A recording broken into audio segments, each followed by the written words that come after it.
آج کا ہمارا حضرت یہ ٹاپک ہے فتح مکہ کی تیاری اور حکمت۔ فتح مکہ بغیر بڑی جنگ کے کیسے ممکن ہو گئی؟ نبی کریم صلی اللہ علیہ وسلم نے معافی کا اعلان کیوں کیا؟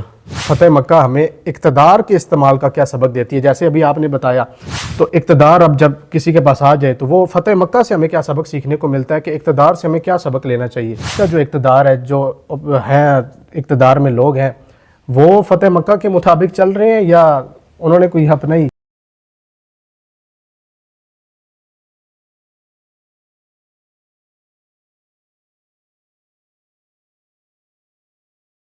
السلام علیکم جی، welcome back to the T Q podcast. It's me Taha Awan from T Q podcast. اور 11 رمضان المبارک، یہ خوبصورت ایام اور رحمت کا عشرہ جو ہے وہ ہم سے جدا ہو چکا ہے اور مغفرت کے عشرے کا جو ہے وہ آغاز ہو چکا ہے۔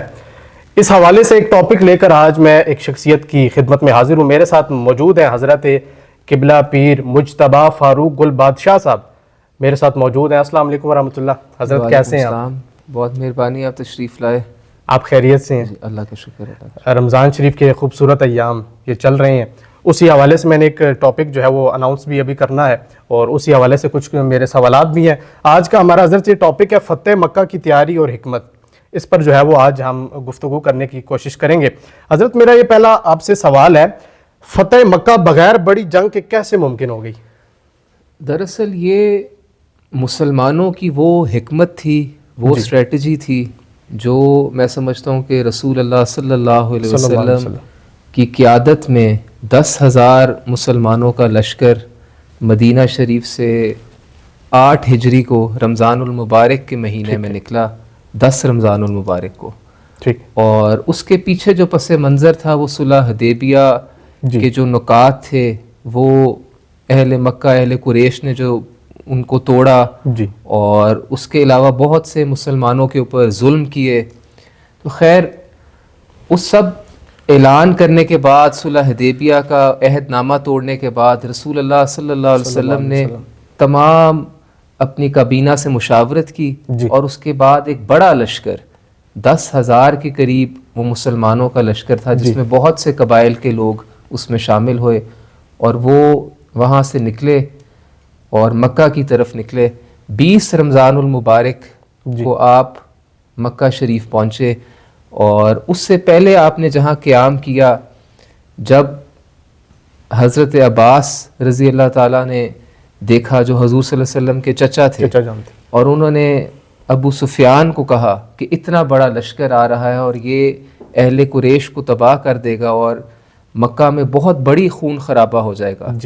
خیر، اس کا پس منظر اور بھی بہت سے تھے۔ ان لوگوں نے کوشش کی کہ ہم کسی طریقے سے بیٹھ کے نیگوسیشنز کریں، بات کریں، لیکن رسول اللہ صلی اللہ علیہ وسلم نے ایک بہترین اسٹریٹجی اور حکمت عملی اپنائی، اور آپ جب پہنچے وہاں مکہ، تو آپ نے ایک عام اعلان کر دیا کہ جو حرم شریف میں جائے گا اس کے ساتھ بھی لڑائی نہیں ہوگی، جو ہتھیار ڈال دے گا، جو ابو سفیان کے گھر جائے گا۔ تو میں سمجھتا ہوں کہ دراصل جو پیچھے مقاصد تھے، وہ کوئی جنگ جیتنا نہیں تھا، وہ اصل میں لوگوں کے دلوں کو جیتنا تھا۔ کیونکہ اسلام کی ایک یہ بھی امیج آتا ہے کہ اسلام تلوار کی زور پہ پھیلا۔ اس دور میں بھی رسول اللہ صلی اللہ علیہ وسلم نے یہ پیغام دیا کہ اسلام جو ہے وہ امن سے پھیلا، اور اسلام ہے ہی سلامتی کا نام۔ زبردست ہو گیا۔ اچھا حضرت صاحب، مجھے یہ بتائیے گا، نبی کریم صلی اللہ علیہ وسلم نے معافی کا اعلان کیوں کیا؟ دراصل معافی کا اعلان کرنے میں 3 بڑی حکمت عملی ہیں۔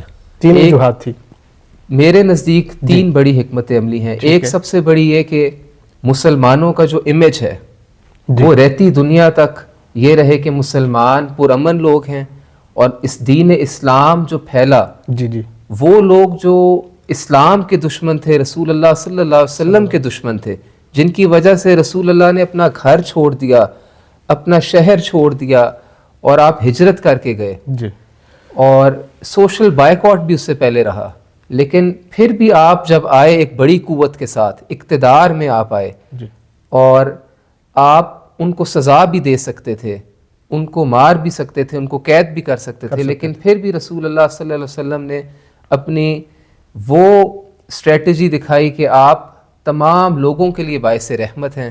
آپ نے سب کو معاف کیا. دوسری وجہ یہ تھی کہ ان لوگوں کے دلوں کو جیتنا تھا تاکہ وہ لوگ دائرہ اسلام میں داخل ہوں.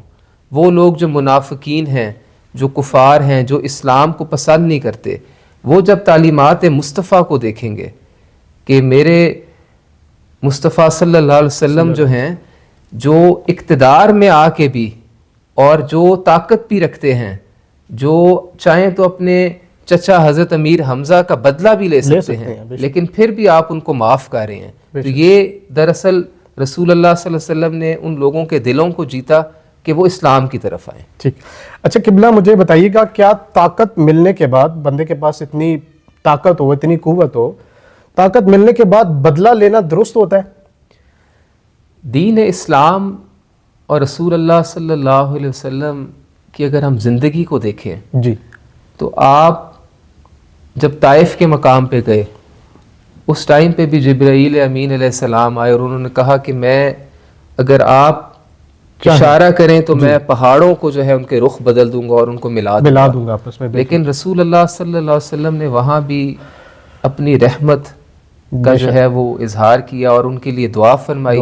بے شک. اسی طرح فتح مکہ کے موقع پہ بھی آپ نے یہ کیا. غزوہ بدر میں آپ دیکھ لیں, بے شک. تو دراصل دین اسلام ہمیں جو سکھاتا ہے کہ جب آپ طاقت میں ہیں اور اگر کوئی دوسرا بندہ آپ سے معافی مانگ رہا ہے یا ہتھیار ڈال رہا ہے تو آپ اسے معاف کر دو. اور یہی میرے خیال سے سب سے بہترین جو ہے مسلمانوں کے لیے آج کے دور میں بھی, جو اقتدار میں لوگ ہیں. اکثر یہ کہا جاتا ہے if you want to test someone's character give him power. اگر آپ کسی کی جو ہے وہ کردار کو جانچنا چاہتے ہیں, دیکھنا چاہتے ہیں, تو اسے پاور دے دیں. چاہے اسے کوئی سیٹ کی پاور دے دیں, مال و دولت دے دیں, تو جب وہ پاور میں آئے گا تو وہ پھر دیکھے گا, یا فرعونیت بتائے گا, یا جو ہے وہ اپنا جو ہے بتائے گا کہ میں اچھا ہوں یا بالکل. ٹھیک ہو گیا. اچھا حضرت صاحب یہ بتائیے گا, فتح مکہ ہمیں اقتدار کے استعمال کا کیا سبق دیتی ہے؟ جیسے ابھی آپ نے بتایا, تو اقتدار اب جب کسی کے پاس آ جائے تو وہ فتح مکہ سے ہمیں کیا سبق سیکھنے کو ملتا ہے, کہ اقتدار سے ہمیں کیا سبق لینا چاہیے؟ فرعونیت یا پھر لوگوں پر رحم, صلہ رحمی؟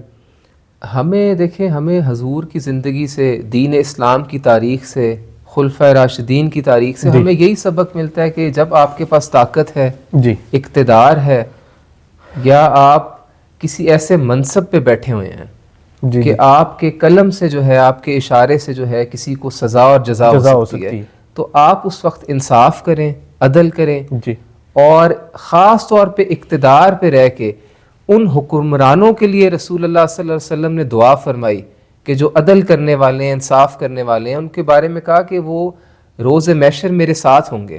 یعنی ان کے لیے اتنی بڑی خوشخبری ہے, اور ان کو کہا کہ اللہ بھی انہیں پسند فرماتا ہے. تو ہمیں فتح مکہ سے یہ سبق ملتا ہے کہ ہم جب طاقت میں ہوں اور اگر کوئی دوسرا معافی مانگے یا ہتھیار ڈال دے تو اسے معاف کر دینا چاہیے, درگزر کر دینا چاہیے. اور اگر کوئی اس وقت اسلام کا دشمن ہو اور وہ اس وقت بھی کوئی منافقت کر رہا ہے تو پھر اس کا بھرپور جواب دینا چاہیے. اچھا علامہ صاحب قبلہ حضرت بتائیے گا کہ فتح مکہ ہمیں اقتدار کا استعمال کا جو آپ نے سبق بتایا, جو آپ نے بتا دیا, آج کے دور کے ساتھ اس کو ہم کیسے اٹیچ کر سکتے ہیں؟ آج کا جو اقتدار ہے, جو ہے اقتدار میں لوگ ہیں, وہ فتح مکہ کے مطابق چل رہے ہیں یا انہوں نے کوئی اپنا ہی؟ دیکھیں, ہم پوری دنیا میں اگر آج دیکھتے ہیں, آج آپ ویسٹ میں دیکھ لیں, جہاں بھی دیکھ لیں, جو لوگ طاقت میں ہیں, اقتدار میں ہیں, وہ ظلم کر رہے ہیں, وہ مظلوموں کا اس طرح سے ساتھ نہیں دے رہے. خاص طور پہ وہ اسلامی ریاستیں, اسلامک ریاستیں جو کمزور ہیں, آپ دیکھیں کہ وہاں کوئی نہ کوئی جنگ لگی ہوئی ہے, اور اس کی سب سے بڑی وجہ یہی ہے کہ وہ ان لوگوں کی ملٹری جو ہے, ان کی افواج اتنی اکوپڈ نہیں ہے, ان کے پاس جدید ٹیکنالوجی نہیں ہے. جبکہ ہمیں یہ بھی حکمت عملی فتح مکہ سے ملتی ہے کہ آپ نے کیسے پریپریشنز کرنی ہے, آپ نے کیسے تیاریاں کرنی ہے. بالکل. رسول اللہ صلی اللہ علیہ وسلم 10 دن پہلے نکلے, اور پھر آپ جب مکہ انٹر کیا آپ نے, تو آپ نے صبح کے وقت انٹر کیا. آپ کو پتا تھا کہ وہ لوگ اس وقت جو ہے وہ آرام کر رہے ہیں, وہ پوری رات عیاشیوں میں گزارتے تھے. اور یہ آج کے دور میں اگر ہم دیکھیں تو ہمیں بھی بطور مسلمان اسٹریٹجیز بنانی ہے، اور پوری دنیا میں ظلم کا نظام ہے. کیپٹلزم جو ہے وہ آپ کو ایک اس میں جو نیگیٹو چیز ہے وہ یہ ہے کہ جس کے پاس جتنی دولت ہے اس کی دولت بڑھتی جاتی ہے اور جو غریب ہے اس کی مدد نہیں ہوتی، جبکہ دین اسلام اس سے بالکل برعکس ہے. وہ کہتا ہے کہ جو امیر ہے وہ غریبوں کو بھی حصہ دے، 2.5% زکوٰۃ کا. اب آپ دیکھیں کہ جہاں بھی جنگیں ہو رہی ہیں، جو طاقتور ہے وہ ریسورسز کی وجہ سے، کہیں منرلز کی وجہ سے، کہیں تیل کی وجہ سے، کسی نہ کسی وجہ سے وہ جنگ کرتا ہے. بالکل. تو آج کے اقتدار تو بالکل برعکس ہے فتح مکہ کے اقتدار سے.